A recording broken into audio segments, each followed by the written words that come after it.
2018 का एक हम वीडियो देख रहे थे, उसमें आपने कुछ वार्नियां की थी, उसके बारे में हम हाँ, प्रधानमंत्री मंच पर बैठे थे या नीचे मंच पर, तब मैंने कहा था।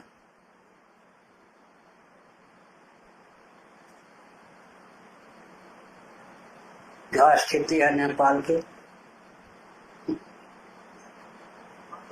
आग लगा दी गई, तोड़ फोड़ हो गई, आग लगा दी, तोड़ फोड़ हो गई, सरकारी भवन आदि सब नष्ट, गाड़ी नष्ट कर दिए गए।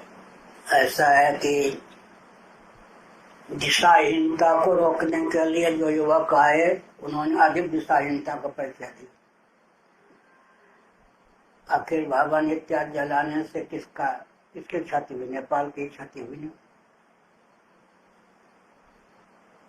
नेपाल भारत और चीन के मध्य में स्थित है। चीन नेपाल को ग्रसना चाहता है। आर्थिक लोभ और कूटनीति के शिकार होकर नेपाल चीन की ओर उन्मुख हो चुका है, हो रहा था। उसकी दुर्दशा हो गई। यदि नेपाल हमारी जन्मभूमि से 10 किलोमीटर दूर नेपाल की सीमा लग जाती है, अगर नेपाल के प्रबुद्ध व्यक्ति हम लोगों से मार्गदर्शन लें तो नेपाल के रूप में स्थापित हो सकता है। तो संकेत करता हूँ, धर्म अर्थ काम मोक्ष 4 पुरुषार्थ हैं। धर्म भूमि है नेपाल, अर्थ भूमि है, काम भूमि है, मोक्ष भूमि है। पुरुषार्थ चतुष्टय की सिद्धि के सर्वथानुरूप नेपाल का भौगोलिक परिप्रेक्ष्य है। लेकिन चीन की ओर उन्मुखता, दिशाहीनता के कारण ऐसा हुआ है। जो युवक लोग स्वस्थ क्रांति के नाम पर आगे बढ़े, उन्होंने और बवाल मचा दिया।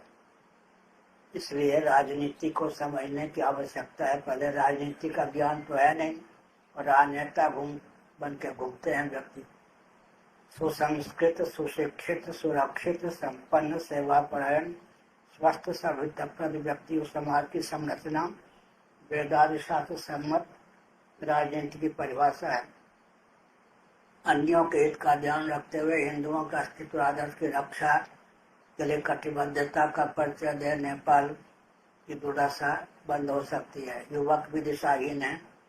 कहाँ से प्रेरित है, इसका अनुसंधान आजकल हो रहा है। कहीं से प्रेरित है, उनकी बुद्धि स्वतः तो काम नहीं कर रही है। कहाँ से प्रेरित है? नेपाल भारत को निगलने का अभियान किस देश का है, को सब समझने की आवश्यकता है।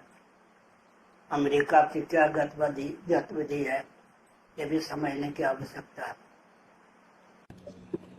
नेपाल में तो प्रधानमंत्री घोषित कर दी गई है। कौन? कुर्की है, करकी क्या है? सुशीला।